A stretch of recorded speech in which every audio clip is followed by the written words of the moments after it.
Hello friends, मैं राशिद अलवी आपका दोस्तों आपका स्वागत है हमारे यूट्यूब चैनल राशिद डिज़ाइंस में। सो फ्रेंड्स, आज की इस वीडियो में आपको सिखाऊंगा बैठी कॉलर का डिज़ाइन। तो दोस्तों, ये बनाना बहुत ही आसान है। स्टेप बाय स्टेप सभी चीज़ें मैं आपको बताऊंगा, बशर्ते आप वीडियो को पूरा देखें, वीडियो स्किप ना करें। उसके साथ ही वीडियो कर दे शेयर और वीडियो शुरू करते हैं। दोस्तों, ये हमारी अस्तर वाली कुर्ती है जिसको हमने सिलाई से पेस्ट किया हुआ है। और यहाँ पर हमने सबसे पहले अपने नेक की चौड़ाई यानी कि 3 इंच पे निशान लगाना है। वो लेनी है 3 इंच और इसके बाद और अपने यहाँ नेक पर की ये लंबाई देखिए 4.5 इंच पर निशान डालना है। और निशान डालने के बाद इसके यहाँ बाद पर ये देखिए इस तरीके से आपने एक गोल निशान लगाना है। और इसके मुताबिक और इस प्रकार आपने एक सिंपल गला कटिंग कर लेना है। इस प्रकार गला कटिंग करने के बाद अब हम अपनी कुर्ती को ओपन करेंगे इस तरीके से। और इसके बाद हमने और यहाँ पर हमने एक पैच कटिंग किया हुआ है। इसकी लंबाई होगी जिसकी लंबाई हुई 6 इंच और इसके बीच में जो स्पेस होगा वो होगा तकरीबन 1 इंच यानी कि क्वार्टर इंच। और इसको हमने यहाँ पर ये देखिए अपने नेक के नीचे आप बी सेंटर से बी सेंटर को मिलाते हुए सेंटर को गले के नीचे मिला देना है। और यहाँ पर हमने ये देखिए अपनी बुकरम के बराबर सिलाई लगानी है और अपने पैच को अपनी कुर्ती में स्टिच कर देना है। दोस्तों, यहाँ पर आपने ख्याल रखना है कि आपका जो सिलाई है वो आपके बुकरम के बिल्कुल बराबर रहे। और यहाँ पर आने के बाद ये देखिए इस तरीके से आपने 2 से 3 टाँके उठाने हैं और मशीन को घुमाकर अपने सिलाई को निकाल देना है।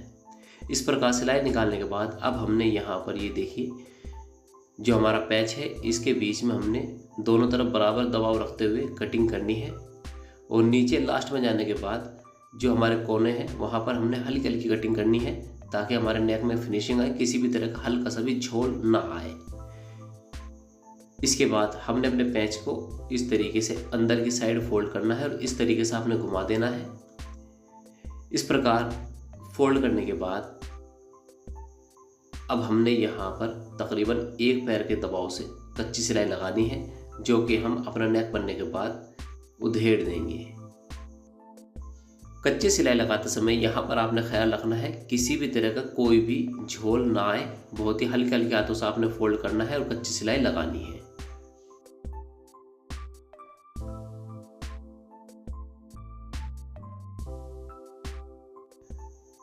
इसके बाद ये देखिए जो हमारा गले का खुला हुआ हिस्सा है यहाँ पर हमने आधे पैर के दबाव से सिलाई लगानी है।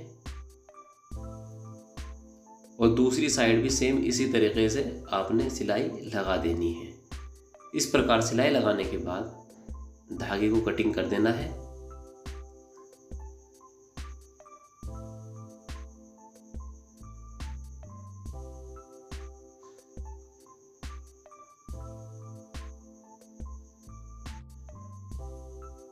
ये हमारी डोरी है जो हम अपने डिज़ाइन में यूज़ करेंगे, ये देखिए। और यहाँ पर हमने इनकी लंबाई रखनी है 3 इंच और 6 पीस कटिंग कर लेने हैं। इस प्रकार 6 पीस कटिंग करने के बाद अब हमने इसको अपने डिज़ाइन में यानी कि अपने नेक में किस प्रकार लगाना है। यहाँ पर आपने तकरीबन 1 पैर का दबाव से एक निशान लगाना है और उसके बाद 1.25 इंच के हिसाब से एक निशान लगा देना है। और अब हमने इंची टेप लेना है और 1-1 इंच के मार्जिन से निशान लगाना है। और इन्हीं निशानों के मुताबिक हम अपने डोरी को अपने नेक में स्टिच करेंगे। और यहाँ पर इस तरीके से देखिए अपनी डोरी को डबल लेयर में फोल्ड करेंगे। इस तरीके से डबल फोल्ड करना है और अपने निशान के नीचे रखते हुए इसको एक साथ यानी कि सभी डोरियां एक साथ होनी चाहिए स्टिच कर देंगे।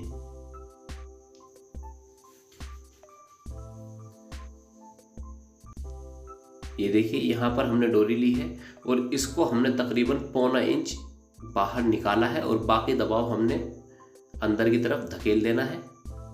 और दूसरी डोरी को भी सेम इसी तरीके से हमने 1.25 इंच बाहर निकालना है और इसको स्टिच कर देना है। और यहाँ पर मशीन लाते समय यानी कि चलाते समय हमने अपनी मशीन को मजबूत कर देना है, क्योंकि यहाँ पर हमारी सिंगल ही सिलाई रहेगी। और इसको आप अगर सिलाई को मजबूत कर देंगे तो आपकी डोरियाँ टूटेंगी नहीं। और सेम इसी तरीके से आपने अपनी 6 की 6 डोरियाँ लगा लेनी है।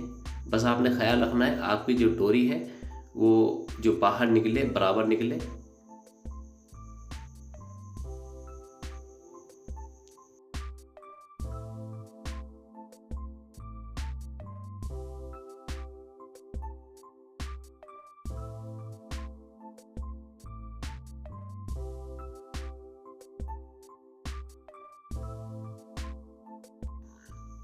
सभी डोरियां लगाने के बाद इस प्रकार इसको घुमाना है और 2-3 टाँके लगाने हैं। और अब हमने अपने नेक पर ये देखिए सीधी सिलाई उतार देनी है। इस प्रकार सीधी सिलाई उतारने के बाद जो एक्स्ट्रा धागे हैं वो कटिंग कर देने हैं। और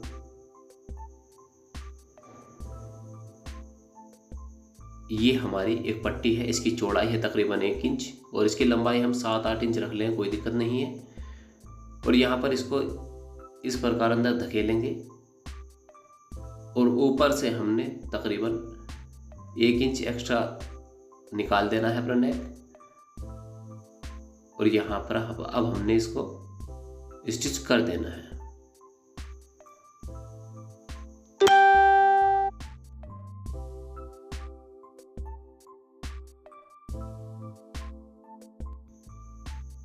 इस प्रकार स्टिच करने के बाद हमने यहाँ पर लाकर अपनी मशीन को रोक देना है और सभी धागे कटिंग करके निकाल देने हैं। इसके बाद ये हमारी बैक है, इसको इस प्रकार रखेंगे और इसके ऊपर अपने फ्रंट को यहाँ पर इस तरीके से आपने रखना है और यहाँ पर तकरीबन आधे इंच के दबाव से आपने सिलाई लगा देनी है और अपनी बैक और अपने फ्रंट के शोल्डर को जॉइंट कर देना है। यहाँ पर सिलाई ले जाएंगे आप और इस तरीके से दूसरी साइड का जो आपका शोल्डर है उसको रखेंगे और सिलाई कर देंगे। और अब हमने यहाँ पर आधे पैर के दबाव से सिलाई लगानी है, जो कि हम बाद में इंटरलॉक कर लेंगे। इसके बाद हमने यहाँ पर ये देखिए तकरीबन 0.25 इंच का निशान डालना है और जो हमारी बैक है यानी कि बैक का हमारा जो हिस्सा है उसमें हमने कटिंग करना है और इस तरीके से 0.25 इंच कपड़ा कटिंग करके निकाल देना है। और यहाँ पर हमने सिलाई लगा देनी है क्योंकि ये हमारी अस्तर वाली कुर्ती है।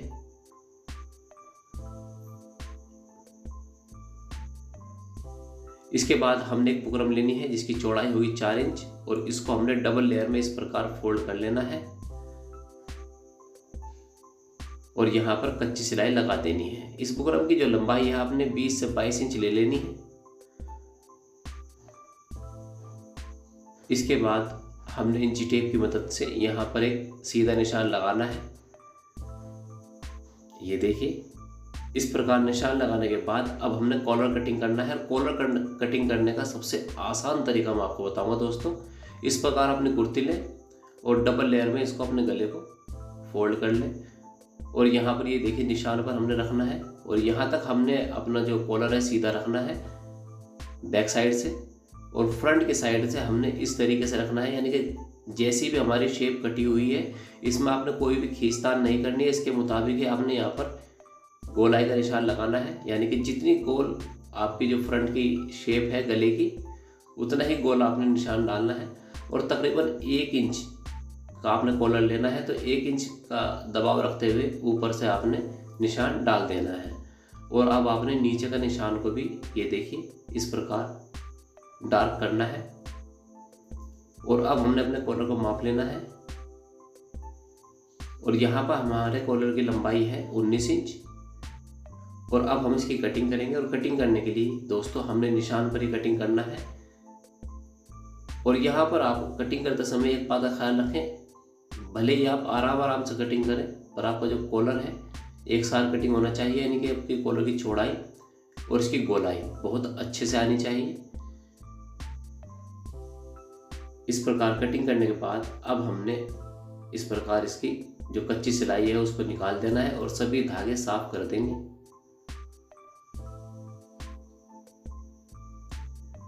अब हमने एक कपड़ा लेना है और उसके ऊपर अपने कॉलर को रखेंगे और यहाँ पर बीच सेंटर में हमने कच्ची सिलाई लगानी है, जो कि हमारा गला बनने के बाद हम इसको उखेड़ देंगे।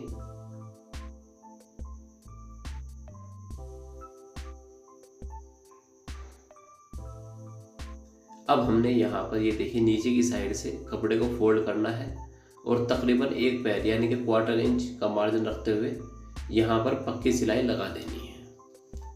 सिलाई लगाते समय आपने यहाँ पर छोटी छोटी जो प्लेटें हैं, चुन्नटें हैं, वो डालनी है, जिससे कि आपका कपड़ा बहुत अच्छे से फोल्ड हो जाए। ये देखिए इस प्रकार आपने दूसरी साइड से भी कपड़े को फोल्ड करना है और अपनी सिलाई के मुताबिक यानी सिलाई के बराबर कपड़ा कटिंग करके एक्स्ट्रा कपड़ा निकाल देना है। अब हमने एक कपड़ा लेना है और उसके ऊपर अपने कॉलर को रखेंगे। ये हमारे कॉलर से बड़ा होना चाहिए और यहाँ पर बुकरम के बराबर बराबर सिलाई लगाएंगे और अपने कॉलर को फोल्ड करने के लिए कपड़े में स्टिच कर लेंगे। यहाँ पर आपने एक बात का ख्याल रखना है, आपकी जो सिलाई है आपके बुकरम के सिर्फ बराबर में आए, ना कि आपके बुकरम के बराबर या ज़्यादा हटके ना आए। बुकरम के बराबर बराबर आप सिलाई लगाते रहे। इस प्रकार सिलाई लगाने के बाद हमने एक्स्ट्रा कपड़ा कटिंग कर देना है और यहाँ पर ऊपर की साइड में हमने तकरीबन 1 पैर यानी कि 1/4 इंच का दबाव रखना है और एक्स्ट्रा कपड़ा कटिंग करके निकाल देना है। इस प्रकार एक्स्ट्रा कपड़ा कटिंग करने के बाद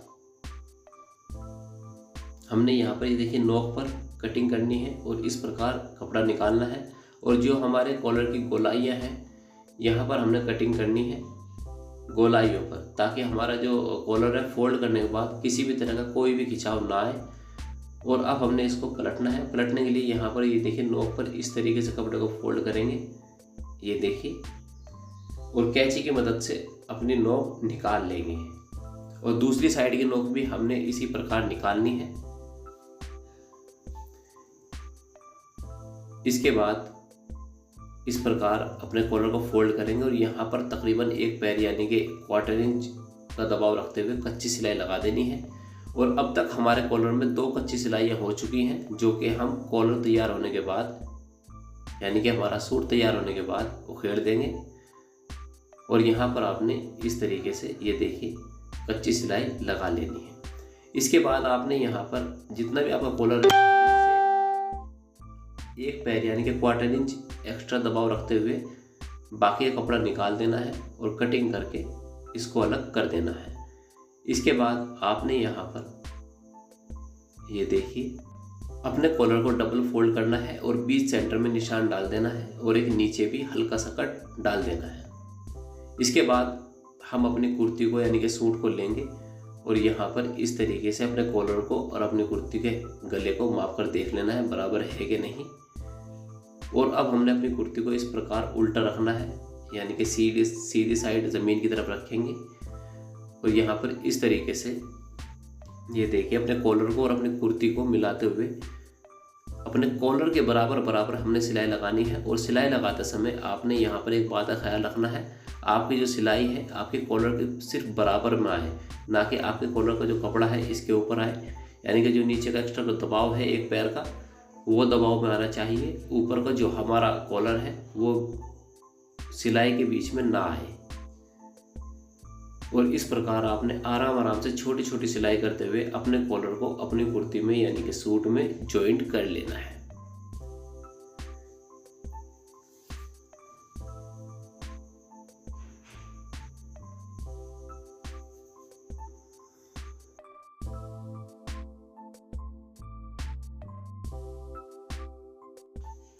अब आपने यहाँ पर अपने कॉलर के दूसरे सिरे को और अपनी कुर्ती के सिरे को मापना है और एक साथ देख लेना है ये छोटा है बड़ा तो नहीं है। अगर आप हमारे मुताबिक अपनी कुर्ती को बनाएंगे और कॉलर वगैरह और गला वगैरह कटिंग करेंगे तो आपका जो कॉलर है वो इंशाल्लाह बराबर आएगा। और यहाँ पर आपने सिलाई को पक्का करना है और निकाल देना है।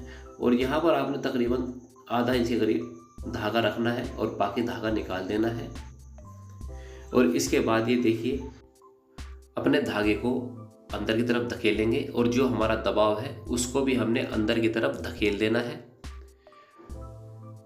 ये देखिए। और यहाँ पर हमने यहाँ से सिलाई लगाना शुरू करना है। और सिलाई लगाते समय आपने ख्याल रखना है आपकी सिलाई बराबर हो और कहीं से भी आपकी सिलाई इधर उधर ना जाए या छोटी बड़ी ना हो। इससे क्या होगा आपकी जो अगर आप ऐसा करते हैं तो आपके जो गला है उसमें फिनिशिंग नहीं आएगी। और अब आपने अपनी सिलाई को जो हमारा कॉलर है, कॉलर का जो किनारा है किनारे के ऊपर लगाना है और बहुत ही आराम आराम से आपने ये सिलाई लगानी है। सिलाई का ख्याल रखना है सिलाई एक सार हो।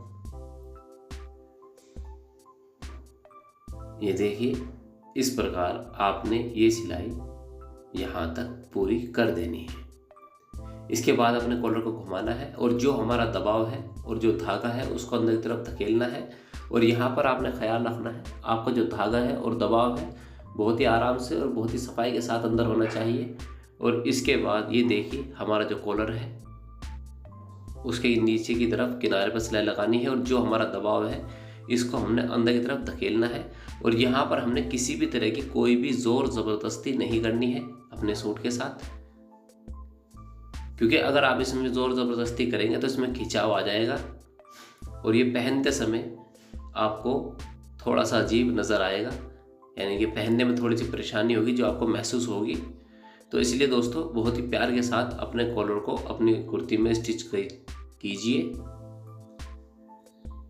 और यहाँ पर सिलाई मजबूत करने के बाद इस तरीके से सिलाई काट कर निकाल लें। इसके बाद ये देखिए जो आपकी डोरियां हैं जितनी भी आपको ज़्यादा लगे उतनी कटिंग करके निकाल दें अपनी ज़रूरत के मुताबिक। और यहाँ पर दोस्तों हमारा जो कॉलर है यानी कि बैठी बैन है तैयार हो चुकी है। और अगर आपको हमारा काम अच्छा लगा हो तो हमारे वीडियो को लाइक शेयर और प्लीज़ हमारे चैनल को सब्सक्राइब कीजिए और साथ में बेल आइकन क्लिक कीजिए ताकि हमारे हर नई वीडियो की नोटिफिकेशन आपको मिलती रहे।